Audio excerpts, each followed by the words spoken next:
যেহেতু আপনি বাংলাদেশের হাফেজদের নিয়ে দীর্ঘদিন থেকে বড় বড় জাতীয় কম্পিটিশন নিয়ে কাজ করছেন, আমরা গত কয়েকদিন পূর্বে দেখেছি আমাদের তুরস্কে অনুষ্ঠিত আন্তর্জাতিক কম্পিটিশন, যেটি প্রায় শতাধিক দেশের মধ্যে আমাদের বাংলাদেশের ছাত্র মুয়াজ মাহমুদ কিন্তু প্রথম হয়েছে। ঠিক কয়েকদিন পূর্বে আমাদের বাংলাদেশেরই নারী সাফ জয়ী দল, তারা সেখানেও চ্যাম্পিয়ন হয়েছে।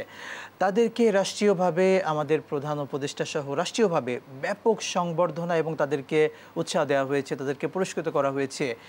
মাত্র কয়েকটি দেশের মধ্যে হয়তো আমাদের সাফ জয়ী যারা নারী দল তারা চ্যাম্পিয়ন হয়েছে, কিন্তু শতাধিক দেশের মধ্যে চ্যাম্পিয়ন হয়েছে মুয়াজ মাহমুদ। আপনি ঠিকই বলেছেন, 100-এর উপরে বেশি দেশে কম্পিটিশন করে যারা ফার্স্ট হয়েছে তাদেরকে একজন হাফেজ হিসেবে আমি লজ্জিত, আমি দুঃখিত, আমি ব্যথিত। আমি আমার কষ্ট যে এই শতাধিক দেশের মধ্যে ফার্স্ট হয়ে তারা দেশে তাদের কোনো স্থান নেই, তাদের কোনো মর্যাদা নেই, তাদের কোনো অ্যাওয়ার্ড নেই, তাদের কোনো সম্মাননা নেই, তাদের রাষ্ট্রীয়ভাবে কোনো মান মর্যাদা দেওয়া হয় না, তাদেরকে রিসিভ করা হয় না। অথচ অন্যান্য ক্ষেত্রে আমরা দেখছি এটা কোরআনকে অবমাননা করা। বৈষম্য পৃথিবীতে সমস্ত দেশে হাফেজদের কোরআনদের মূল্যায়ন মর্যাদা রয়েছে। আপনি তুরস্কের রাষ্ট্র এবং আরব আমিরাতের দেশসমূহে তা এবং সৌদি আরবের যারা সবচেয়ে বড় শায়েখ, সবচেয়ে উচ্চ পর্যায়ের লোকরা যারা রয়েছে তারা সম্মানে চুমু খাচ্ছেন, তারা অ্যাওয়ার্ড দিচ্ছেন, কোটি কোটি টাকা, লক্ষ লক্ষ টাকা তাদেরকে সম্মান দিচ্ছেন। অথচ আমাদের দেশে এই সম্মানটা নেই। আপনি জানেন যে সৌদি আরব থেকে শুরু করে সমস্ত দেশে, মিডল ইস্ট, আরব আর আমিরাত, সব জায়গায়, কাতারে হাফেজদের কিভাবে সম্মান দেওয়া হচ্ছে, হাফেজদের অগ্রাধিকার দেওয়া হচ্ছে সব জায়গায়।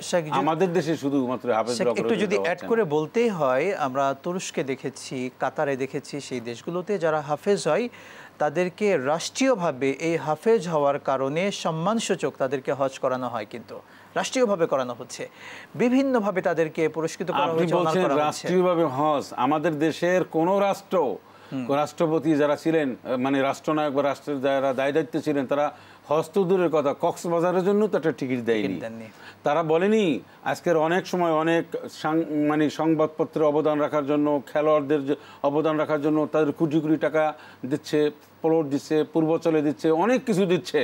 এগুলো তো এখন আমরা পত্রপত্রিকায়, টেলিভিশনের কল্যাণে আমরা পাচ্ছি, কিন্তু একজন হাফেজদেরকে সম্মানের সাথে একটা প্লট, একটা ফ্ল্যাট অথবা একটা কর্মসংস্থান অথবা তাদেরকে রাষ্ট্রীয় তার পিতামাতাকে এটা দেওয়া হয়নি। কিন্তু না দিলেও কিয়ামতের ময়দানে হাফেজরা ঠিকই সম্মান আল্লাহর কাছ থেকে তারা পাবেন, হাফেজদের পিতামাতারাও কিন্তু পাবেন। এবং সেই হাদিস থেকে বলছি, আবেগ থেকে বলছি না।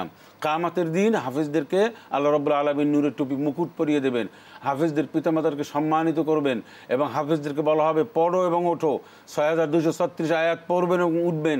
সেদিনকারে আজ যারা এই দেশ পরিচালনা করেছেন এবং যারা দেশের দায় দায়িত্বে ছিলেন, তারা শুধুমাত্র হাঁ করে তাকিয়ে দেখবে একজন হাফেজের কি মান মর্যাদা, সম্মান, ইজ্জত আল্লাহর কাছে।